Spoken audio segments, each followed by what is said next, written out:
Every night I step outside, I'm reminded again that the wonders never cease. The sky above me is ancient and alive, a quiet cathedral stretching from horizon to horizon, and no matter how many times I stand beneath it, I'm always caught off guard, always amazed at how it opens itself one moment at a time. Some nights, the sky doesn't feel like it's showing me where to look. It feels like it's choosing what to reveal. A slow unfolding, a whispered invitation. A reminder that awe is something we receive, not something we chase.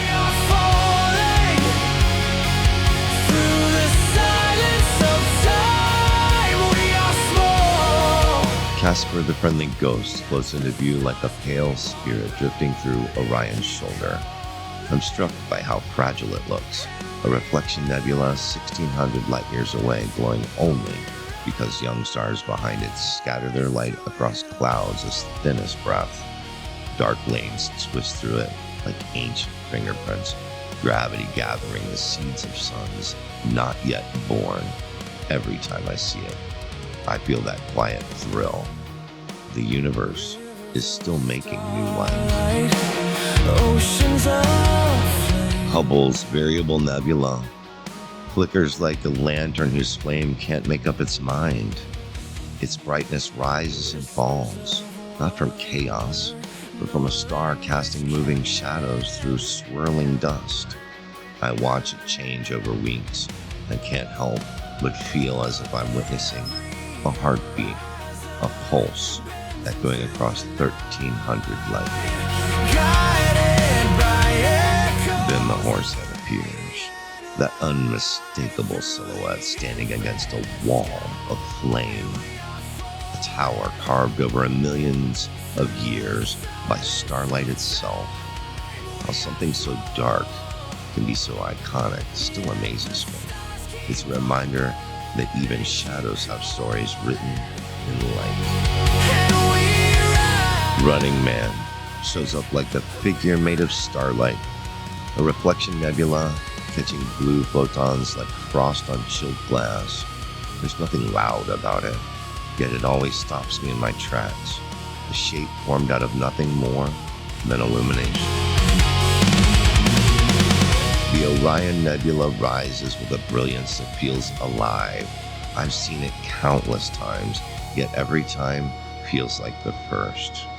Just 1,344 light years away, it's the closest massive star factory to Earth, and somehow it still feels impossible. The trapezium cluster blazes at its heart, tearing caverns and ridges into hydrogen clouds. Wings of color stretch for dozens of light years, shaped by shock waves and stellar winds.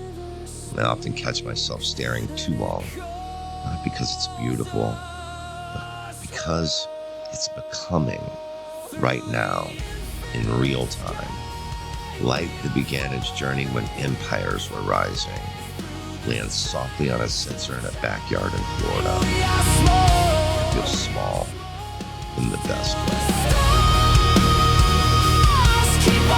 The California Nebula drifts into frame like a glowing coastline, a river of hydrogen illuminated by a star bright enough to set gas ablaze. It spans over 100 light years, and it feels so gentle. A soft red sigh from the cosmos. The flaming star ignites nearby,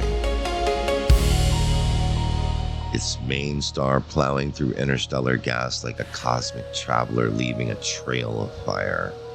Every time its blue and red arcs appear, I feel like I'm watching motion frozen in time, a painting that refuses to stand still. The tadpoles of Perseus emerge slowly, tiny star-forming structures shaped over millions of years. They look delicate, drifting, but each one is several light years long. I'm always amazed at how something that fragile can survive in the harshest conditions in the cosmos. Pac-Man appears next. Its familiar open jaw shape carved out of glowing hydrogen. 7,000 light years away, this nebula is a nursery hidden behind dark dustlings. Every time it reveals itself, I feel like I'm peeking at creation through a cosmic keyhole. New stars forming in the shadows of that unmistakable silhouette. The Rosette Nebula blooms like a celestial rose, petals carved by the fierce winds of newborn stars, 5,000 light years away, and yet it feels close, as if its glow reaches straight through the cold of space, lands softly on my heart. Next, the Soul Nebula glows like a quiet promise, a star-forming region so vast its chambers pulse with newborn suns. I always pause a little longer here. Something about its calm, its symmetry, its soft fire feels like it's breathing. And nearby, the Heart Nebula, swirling, sculpted, alive with motion. Its shape carved by the winds of Melade 15. A reminder that beauty isn't static. It's formed by struggle, by force, by time, heart and soul. Creation written in two different dialects of the same cosmic language. Elephant Trunk Nebula rises like a colossal pillar, 20 light years long, carved by radiation into sweeping curves. Hidden inside its folds are stars waiting for their first breath. I can't help but feel reverence here, like I'm looking at the blueprint for something special. The ghost of Cassiopeia drifts overhead, soft, faint, and impossibly fragile. Just 550 light years away, one of the nearest nebulae, and yet it feels the most elusive. Every time I image it, I feel like I'm catching a spirit in a moment of stillness. Then, a single great eye opens in the darkness, the Eye of God. Also known as the Helix Nebula, this vast planetary nebula lies just 650 light years away. Its glowing rings form from the final breath of a dying sun-like star. Every one of those rings tells a story. Layers of light peeled away over tens of thousands of years. I also always stop a little longer here. There's something holy about it, something ancient and intimate. A reminder that even the smallest stars leave behind something beautiful. The inner ring burns blue with ionized oxygen, light so pure it feels like revelation. The outer halo unfurls in reds and golds, a fading echo of a star surrendering its last warmth. Some call it a cosmic eye, some call it a doorway, and standing beneath it, I feel both, as if the universe is watching, or perhaps inviting me to look deeper. In its quiet symmetry, I feel the hint of an old truth, that ending can be luminous, and that creation doesn't disappear, it transforms. The Crescent Nebula reveals its delicate shell, the breath of a massive Wolf-Rayet star shedding its outer layers, blue oxygen, red hydrogen, colors shaped by a star in its final fury. And I stand in awe of how something dying can leave behind something so breathtakingly beautiful. The east glows faint. The western veil rises first, a twisting braid of glowing gas curling like smoke across the void, the aftermath of a star's final breath, still rippling through space thousands of years after the explosion.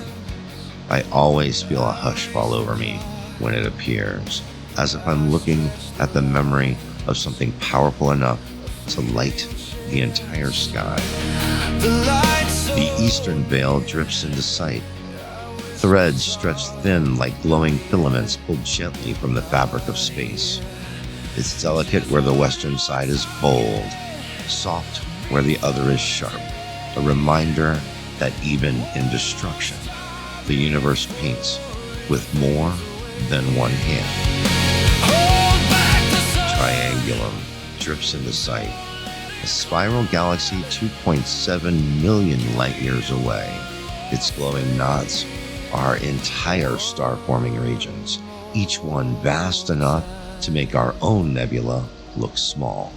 I'm always humbled seeing it. The sky grows, a world suspended beyond reach. The Sculptor galaxy slides into view like a thin blade of starlight, dust lanes etched with the raw material of future suns. 11 million light years away, yet its elegance feels close enough to touch. Toward the west, the North American Nebula reveals itself, a glowing continent of hydrogen shaped by starlight. From the Gulf to the coastline, its familiar outline shimmers across 2,000 light years. I'm always amazed at how a cloud of gas and dust can look so much like the world beneath my feet. It feels like the sky reminding me that Earth is just one tiny reflection of something greater. Then, the Pelican Nebula rises nearby, its profile carved by UV light into the shape of a watchful bird. A dark river of dust separates it from North America, yet together the pair forms a cosmic shoreline. At 1,800 light years away, the Pelican is still forming new stars in its bright, sculpted edges, a living frontier where starlight meets shadow. And still, the light keeps coming. Photons older than empires, older than oceans, older than every story we've ever told, traveling across the dark just to end their journey here, in a quiet backyard in Florida. I stand there sometimes, long after the last exposure finishes, and I'm struck by how the sky is both endless and intimate, how it feels too vast for comprehension, yet close enough to touch. Every nebula, every galaxy, every faint ribbon of stardust reminds me that we're part of something ancient, a creation still unfolding, a universe still becoming. And it humbles me that my small lens, my small light can gather even the faintest whisper of that infinity. The wonders never cease. They never rush. They never demand. They simply wait patiently for the moment we choose to look up.